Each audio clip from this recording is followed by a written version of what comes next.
Hi friends, welcome to our channel.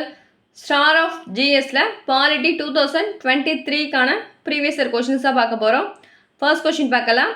இந்திய அரசியலமைப்பின் 335வது பிரிவு இடஒதுக்கீட்டை எதற்கு வழங்குகிறது அப்படின்னு கேட்டிருக்காங்க.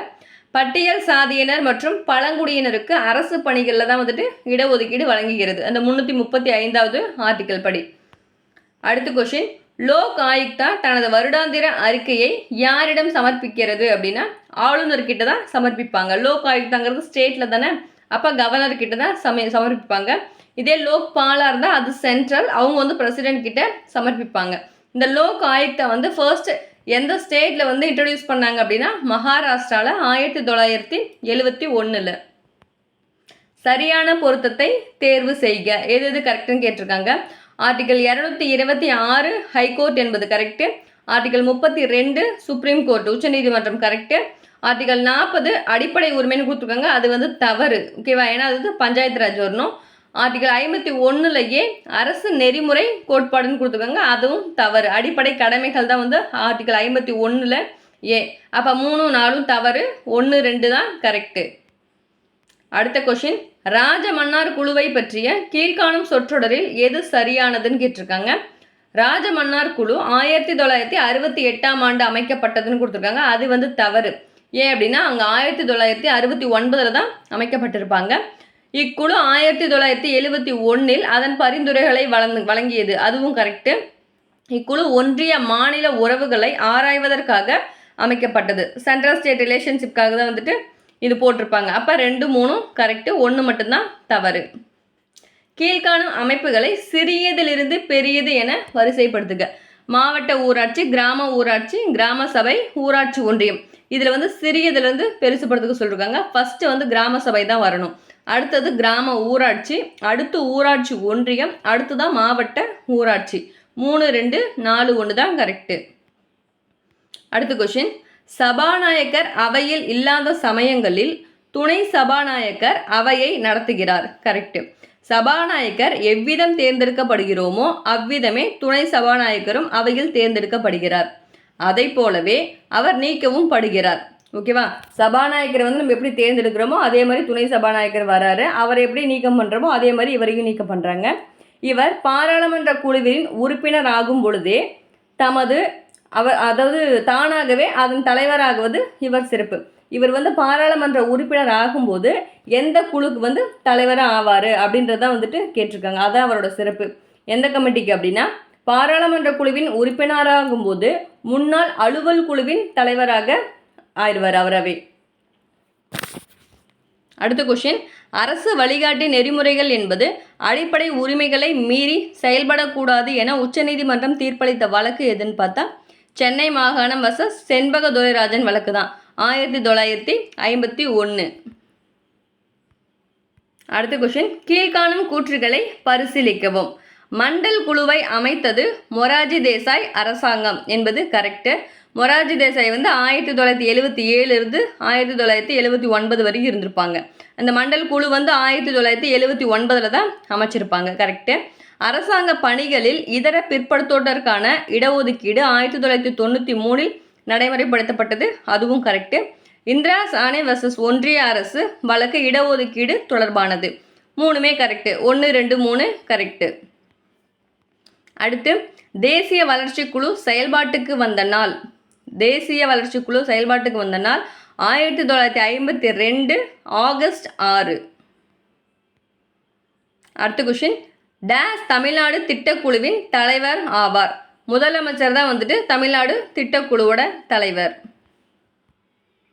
இந்தியாவில் சரக்கு மற்றும் சேவை வரி சட்டம் நடைமுறைக்கு வந்தது. ஜிஎஸ்டி எப்போ நடைமுறைக்கு வந்தது அப்படின்னா ஜூலை 1, 2017 தான் நடைமுறைக்கு வந்திருக்கும். அப்போது ஃபினான்ஸ் மினிஸ்டராக யார் இருந்தாங்க அப்படின்னா அருண் ஜேட்லி தான் இருந்திருப்பாங்க. ஜிஎஸ்டி ஃபர்ஸ்ட் இன்ட்ரடியூஸ் பண்ண கண்ட்ரி பார்த்தோன்னா ஃப்ரான்ஸு 1954 இன்ட்ரடியூஸ் பண்ணியிருப்பாங்க. இந்தியாவில் ஜிஎஸ்டி எந்த ஸ்டேட் ஃபர்ஸ்ட் பண்ணியிருப்பாங்க, பில் பாஸ் பண்ணியிருப்பாங்கன்னா அஸ்ஸாம்.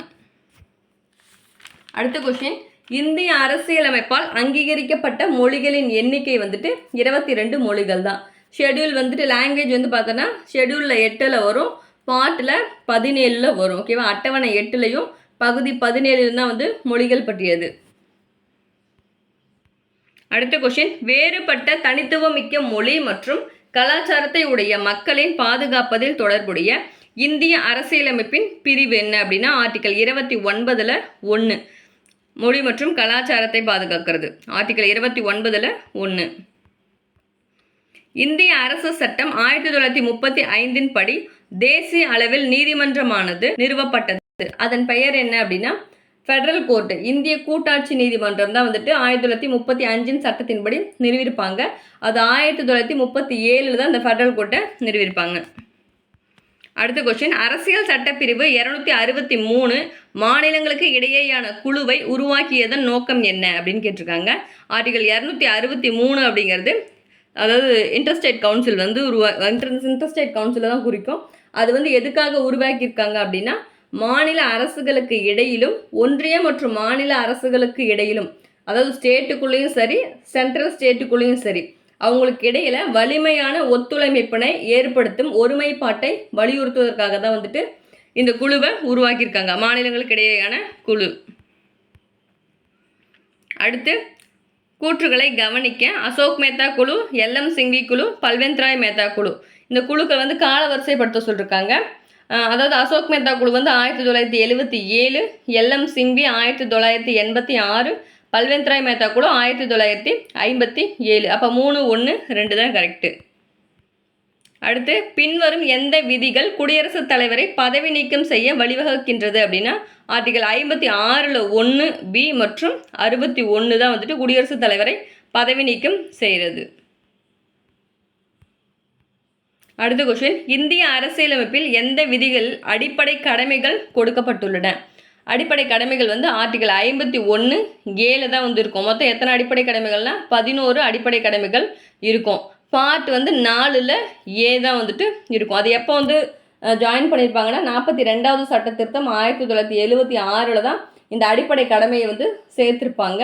இந்த அடிப்படை கடமை எங்கேருந்து எடுக்கப்பட்டதுன்னா ரஷ்யாவிலேருந்து தான் எடுத்திருப்பாங்க.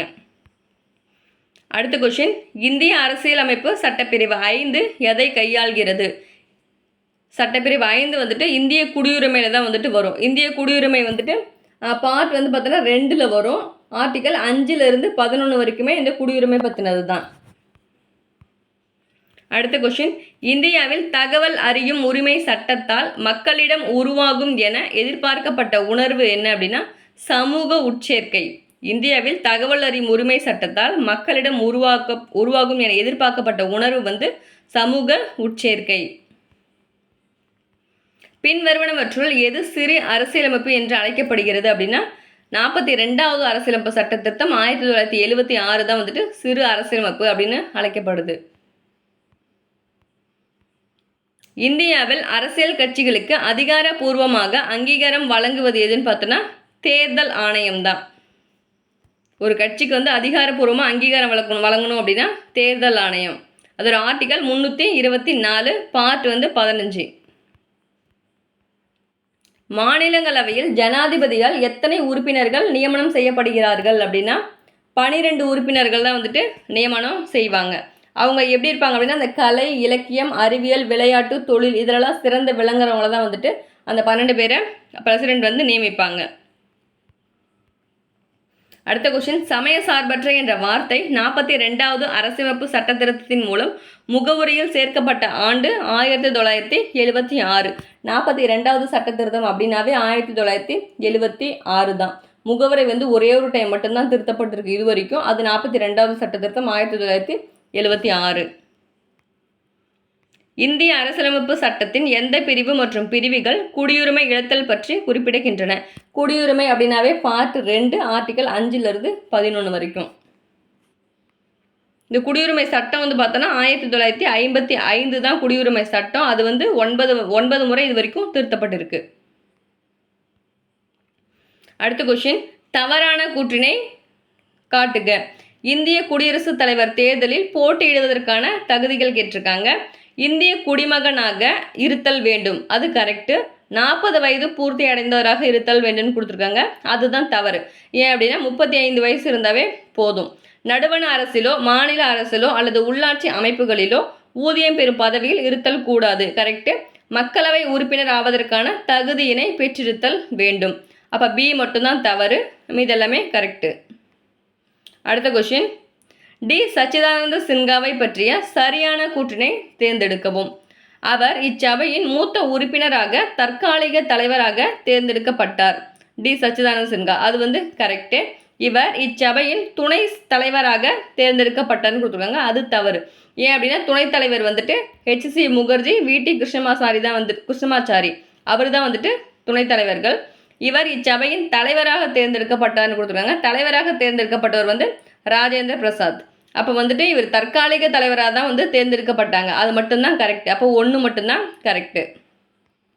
அடுத்த கொஷின், எவ்வகையான உறவு மத்திய மாநில அரசுகளுக்கு இடையே இல்லை அப்படின்னு கேட்டிருக்காங்க. அதாவது பொது வகை உறவுகள் தான் இல்லை. சட்டமன்ற உறவுகள், நிர்வாக உறவுகள், நிதி உறவுகள் எல்லாமே உறவுகள் தான் இல்லை. கீழ்கண்டவற்றுள் ஒரு மசோதாவை நிதி மசோதாவா அல்லது இதர மசோதாவா என தீர்மானிக்கும் அதிகாரம் கொண்டவர் யார் அப்படின்னா ஸ்பீக்கர் ஆஃப் லோக்சபா, மக்களவை சபாநாயகர் தான் அது நிதி மசோதாவா இல்லை வேற மசோதாவா அப்படின்னு சொல்லிட்டு அதை தீர்மானிக்கிற ஒரு அதிகாரம் அவர்கிட்ட தான் இருக்கு. அடுத்த கொஸ்டின், 1952 நடைபெற்ற முதல் பொது தேர்தலில் வெற்றி பெற்ற பெண் வேட்பாளர்களின் எண்ணிக்கை 22 பேர். எந்த அரசியலமைப்பு சாசன திருத்தம் டெல்லிக்கு சட்டசபையை பெற்று தந்தது அப்படின்னா 69வது சட்ட திருத்தம் 1991 வருடம். இந்திய அரசியலமைப்பு சட்டத்தின் 15வது சரத்தின் நோக்கம் ஆர்டிகல் 15 என்ன அப்படின்னா, இனம், சாதி, பால், பிறந்த இடம் போன்றவற்றின் அடிப்படையில் எந்த ஒரு குடிமகனுக்கும் எதிராகவும் அரசு பாகுபாடு காட்டக்கூடாது அப்படின்றது கரெக்டு. கீழ்கண்ட வாக்கியங்களை உற்று நோக்கவும். ஃபர்ஸ்ட் பாருங்க, ஆம்புட்ஸ்மேன் என்பவர் அரசின் உயரதிகாரிகளுக்கு எதிரான பொதுமக்களின் புகார்களை விசாரிக்கும் அரசாங்க அதிகாரி தான் இந்த ஆம்பட்ஸ்மேன். அப்போ அது கரெக்டு. 1 கரெக்டு. 2வது, மத்திய மற்றும் மாநில அரசுகளின் நிர்வாக அதிகாரிகளுக்கு எதிரான புகார்களை விசாரிப்பதற்காக மத்திய கண்காணிப்பு ஆணையம் ஏற்படுத்தப்பட்டதுன்னு கொடுத்துருக்காங்க, அது தவறு. சிவிசி எப்போ ஏற்படுத்தப்பட்டிருப்பாங்கன்னா 1964 சந்தானம் கமிட்டி பரிந்துரையின் பேர் தான் இது ஏற்படுத்தியிருப்பாங்க. இது ஆன்சர் பார்த்தீங்கன்னா 1 மட்டும்தான் கரெக்டு, 2வது தவறு. அடுத்து மேட்சிட்டு, தடுப்பு காவல் சட்டம் அப்படிங்கிறது 1950, தேச பாதுகாப்பு சட்டம் 1980, தீவிரவாத தடுப்பு சட்டம் 2002, உள்நாட்டு பாதுகாப்பு சட்டம் 1971. 4, 1, 2, 3 தான் கரெக்டு. அடுத்தும் ஒரு மேட்சிட்டு, போதுமான வாழ்வாதாரம் அப்படின்றது ஆர்டிகல் 39, கண்ணியமான தரவாழ்வு ஆர்டிகல் 43, பணியுரிமை ஆர்டிகல் 41, மக்கள் நலன் ஆர்டிகல் 38. 4, 3, 2, 1 தான் ஆன்சர். அடுத்த கொஷின், கீழ்கண்ட கூற்றுகளை கருதவும், அதில் தவறான கூற்றை கண்டறிவோம். தகவல் அறியும் உரிமை சட்டம் குறிக்கும் அறிவார்ந்த தன்மையானது என்னென்னு கேட்டிருக்காங்க. அலுவல் ரகசியத்தை உறுதிப்படுத்துவது 2 only, அது மட்டும்தான் கரெக்டு. தகவல் அறியும் கரெக்டு கிடையாது, தவறானது கேட்டிருக்காங்க.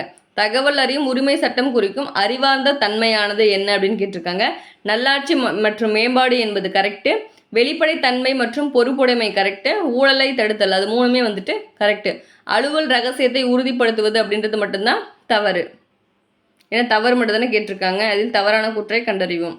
ஓகே, அடுத்தது மேட்சிட்டு, அரசியலமைப்பு திருத்த சட்டம் கொடுத்துருக்காங்க, அதாவது அமெண்ட்மெண்ட் கொடுத்துருக்காங்க, எதுக்குன்னு கேட்டிருக்காங்க.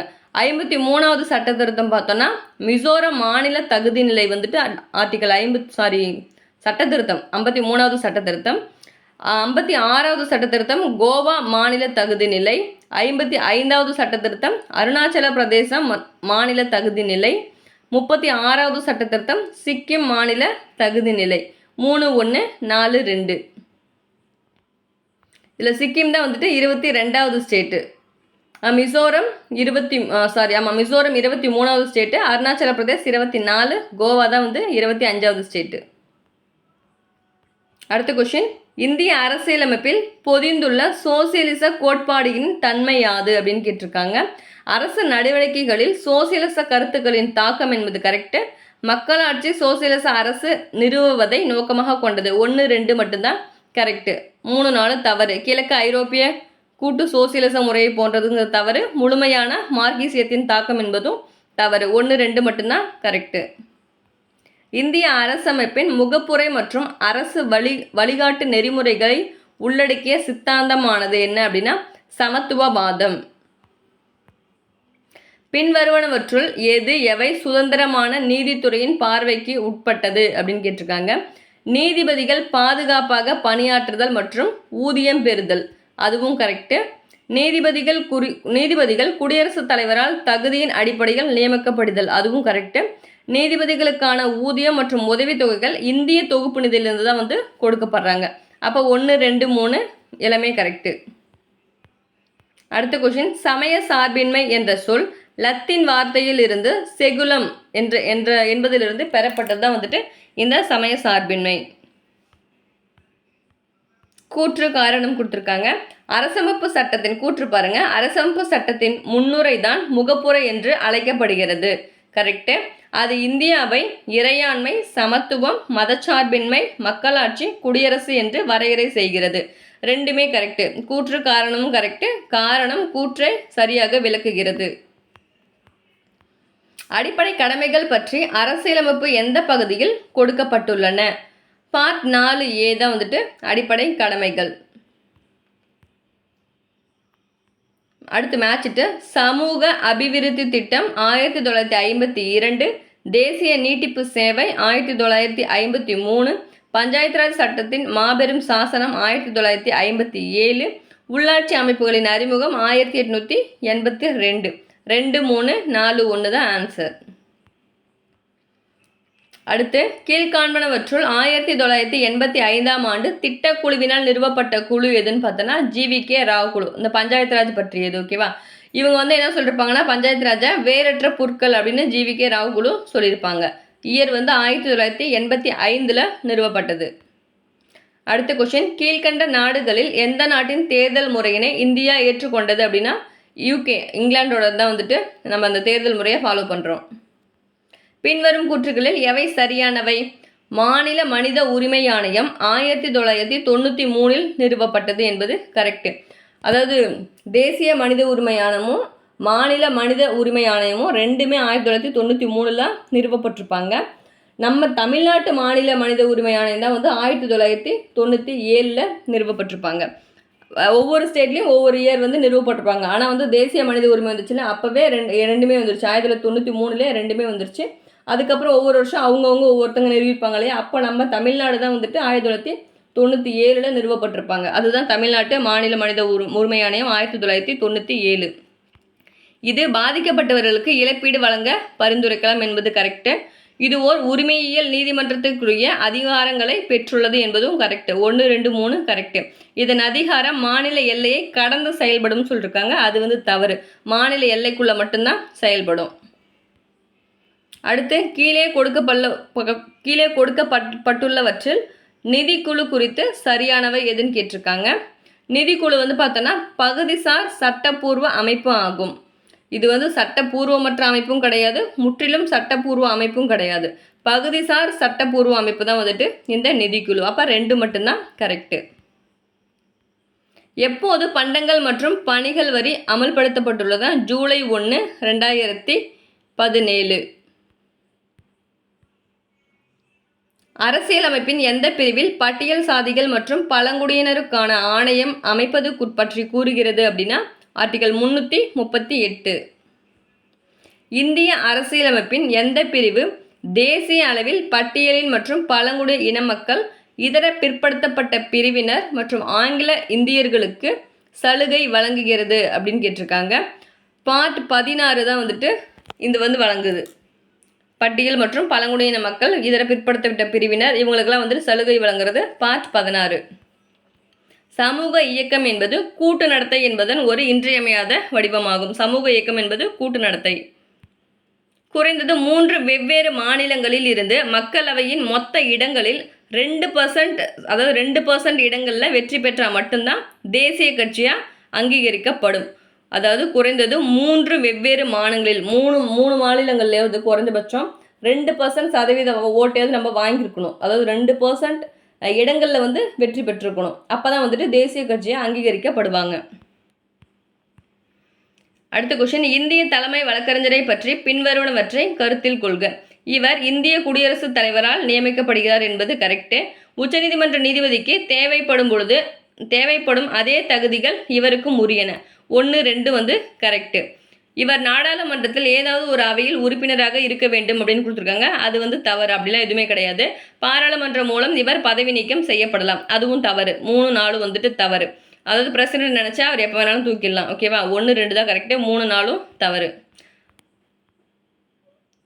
அவரோட ஆர்டிக்கல் வந்துட்டு 76 அட்டார்னி ஜெனரல் ஆர்டிக்கல். ஒன்றிய அரசின் நிதி திறத்தையும் மாநிலங்களின் நிதி தேவைகளையும் சமன்படுத்தும் நிறுவன வழிமுறைகள் கேட்டிருக்காங்க. நிதி ஆயோக் மற்றும் நிதி ஆணையம் தான் வந்துட்டு கரெக்டு. அதாவது 2 and 4 தான் வந்துட்டு கரெக்டு. ஒன்றிய அரசின் நிதி திறத்தையும் மாநிலங்களையும் நிதி தேவைகளையும் சமன்படுத்தும் நிறுவன வழிமுறைகள் வந்துட்டு நிதி ஆயோக் மற்றும் நிதி ஆணையம். அடுத்த கொஸ்டின், இந்தியாவில் முதல் மாநகராட்சி மதராஸில் அமைக்கப்பட்டுள்ளது. முதல் மாநகராட்சி எதுனா மதராஸ் தான். ஓகேவா? எந்த வருஷம்? 1688. கீழ்கண்ட இந்திய குடியரசுத் தலைவர்களில் போட்டியின்றி தேர்ந்தெடுக்கப்பட்டவர் யாருன்னா நீலம் சஞ்சீவ் ரெட்டி தான் வந்து போட்டியின்றி தேர்ந்தெடுக்கப்பட்டவர். டாக்டர் ராஜேந்திர பிரசாத் வந்து ஃபர்ஸ்ட் பிரசிடென்ட்டு. டாக்டர் ராதாகிருஷ்ணன் வந்து first vice president. KR Narayanan வந்து ஃபர்ஸ்ட் தலித் பிரசிடென்ட் வந்து KR நாராயணன். பொதுநல வழக்கு என்னும் கருத்து டேஸ் நாட்டில் தோன்றியது அப்படின்னா அமெரிக்க ஐக்கிய நாடுகளில் தோன்றது தான் இந்த பொதுநல வழக்கு. இந்திய அரசியலமைப்பின் எச்சட்ட பிரிவின் கீழ் தகவல் அறியும் உரிமையின் அரசியலமைப்பு தகுதி நிலை உறுதி செய்யப்படுகிறது அப்படின்னா ஆர்டிகல் வந்துட்டு தகவல் அறியும் உரிமையினை அரசியலமைப்பு தகுதி நிலை உறுதி செய்யப்படுகிறது. பின்வருவனவற்றுள் தகவல் அறியும் உரிமை சட்டத்தின்படி சரியானது எவை அப்படி கேட்டிருக்காங்க. ஆப்ஷன் சி மட்டும்தான் கரெக்டு. அதாவது 3 மட்டும்தான் கரெக்டு.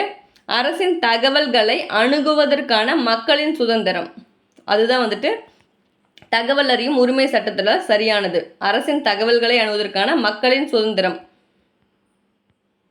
அடுத்து, அரசியலமைப்பு முகவுரையில் மதச்சார்பின்மை மற்றும் சமதர்மம் என்ற சொல்லை அறிமுகப்படுத்திய அரசியலமைப்பு சட்ட திருத்தம் எதுனா 42வது சட்ட திருத்தம். முகவுரை அப்படின்னா ஒரே ஒரு சட்ட திருத்தம் மட்டும்தான். அதாவது 42வது சட்ட திருத்தம் 1976.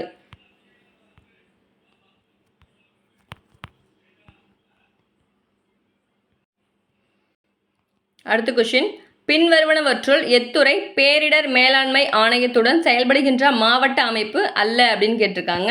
அஞ்சல் துறை தான் வந்துட்டு கிடையாது. வருவாய்த்துறை, குடிமைப்பணி நிர்வாகம், உள்ளூர் காவல்துறை இதெல்லாமே வந்துட்டு பேரிடர் மேலாண்மை ஆணையத்துடன் இணைந்து செயல்படும் மாவட்ட அமைப்பானது. அடுத்து, இந்திய தேர்தல் ஆணையம் அமைக்க வழிவகை செய்யும் அரசியலமைப்பு பிரிவு வந்துட்டு ஆர்டிகல் 324. குடியுரிமை பற்றி தொடர்புள்ள சட்ட பிரிவுகள் வந்துட்டு ஆர்டிகல் 5லிருந்து 11 வரைக்குமே குடியுரிமை பற்றி தான். அது பார்ட் 2ல் வந்து இருக்கு இல்லையா குடியுரிமை, பார்ட் 2 ஆர்டிகல் 5லிருந்து 11. சரியான விடையை தேர்வு செய்க. தொடக்க கல்வி கற்றலை அடிப்படை உரிமையாக சேர்க்கப்பட்டுள்ள சட்டப்பிரிவு எது அப்படின்னா ஆர்டிகல் 21ல் A. சரியான விடையை தேர்ந்தெடுத்து எழுதுக. போக்சோ ஆக்ட் அப்படின்னா என்னன்னா protection of child from sexual offences act. பாலியல் குற்றங்களில் இருந்து குழந்தைகளை பாதுகாக்கும் சட்டம் தான் வந்துட்டு போக்சோ ஆக்ட். தமிழகத்திலிருந்து நாடாளுமன்றத்திற்கு தேர்ந்தெடுக்கப்படும் உறுப்பினர்களின் எண்ணிக்கை. மாநிலங்களவையில் 18 பேரும் மக்களவையில் 39 பேரும் வந்துட்டு தமிழ்நாட்டிலேருந்து தேர்ந்தெடுக்கப்படுறாங்க. இந்திய மாநிலங்களின் எல்லைகள் மாற்றி அமைக்கும் அதிகாரம் யார்கிட்ட இருக்குன்னா நாடாளுமன்றத்துக்கிட்ட தான் இருக்குது. மத்திய அரசு இந்து வாரிசு உரிமை சட்டம் எந்த ஆண்டு திருத்தங்களை மேற்கொண்டதுன்னா 2005ஆம் ஆண்டு. அழுத்த குழுக்கள் என்னும் சொல்லினை உருவாக்கிய நாடு அமெரிக்கா, USA. லோக் ஆயுக்தா அமைப்பு மகாராஷ்டிரா மாநிலத்தில் எந்த ஆண்டு தொடங்கப்பட்டதுன்னா 1971. இந்த லோக் ஆயுக்தா ஃபஸ்ட்டு கொண்டு வந்த ஸ்டேட்டு மகாராஷ்டிரா தான். தேசிய மனித உரிமை ஆணையம் அமைக்கப்பட்ட ஆண்டு டிசம்பர் 10, 1948. ஓகே, கொஷின்ஸ் கம்ப்ளீட் பண்ணியாச்சு ஃப்ரெண்ட்ஸ். வீடியோ பிடிச்சிருந்துச்சு அப்படின்னா லைக் பண்ணுங்கள். சப்ஸ்கிரைப் பண்ணாமல் யாராவது வீடியோ பார்த்துட்டு இருந்தீங்க அப்படின்னா கொஞ்சம் சப்ஸ்கிரைப் பண்ணுங்கள், ஷேர் பண்ணுங்கள். ஓகேவா? தேங்க்ஸ் ஃபார் வாட்சிங்.